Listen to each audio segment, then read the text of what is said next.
So in the late 60s, there's the Cultural Revolution happening, the hippie movement, the anti-war movement, the free thinking movement, the college protest movement, and young people who want to experiment with marijuana.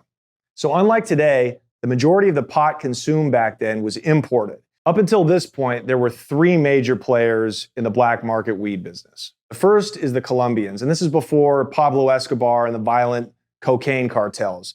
They would grow it in the mountains of Colombia and transport it on the same line that the cocaine routes would eventually be established and bring it into Florida. And they were moving it by the barge load. Same with the Jamaicans. They brought it into Miami, and there was so much of it that it was almost worthless. An ounce of pot back then, they didn't even call it an ounce. It was a 5-finger lid. So if you fit 5 fingers inside of a sandwich baggie, that was about an ounce. That sold for $10. Compare that to today when an ounce costs like $300. There was so much pot that you couldn't even sell most of it. There would be warehouses full of weed in Miami that just couldn't get sold and it would go bad. The third player was the Mexicans, and they controlled the West Coast and again, moved a lot of their pot along the same routes that the drug cartels would later use to traffic all of their other product.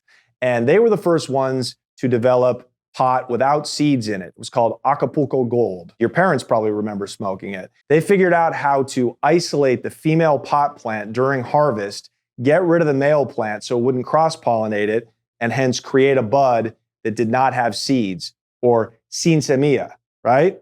And you got to remember, this is before highly organized drug cartels. This is just a loose organization of people in certain countries that had geographical ties to the US that wanted to make money. It was a smuggling business. It wasn't a global trafficking business yet.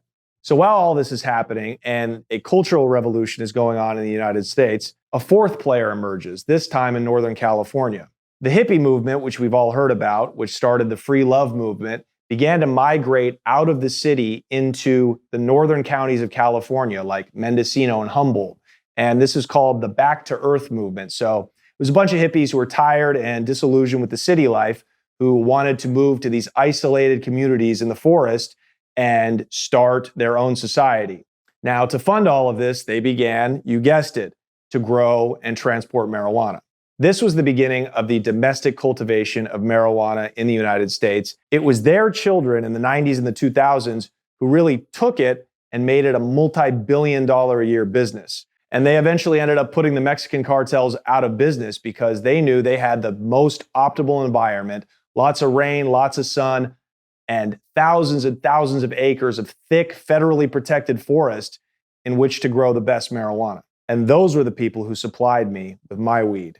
Hey guys, if you like that clip, make sure to check out the full video right here and subscribe to the channel right here.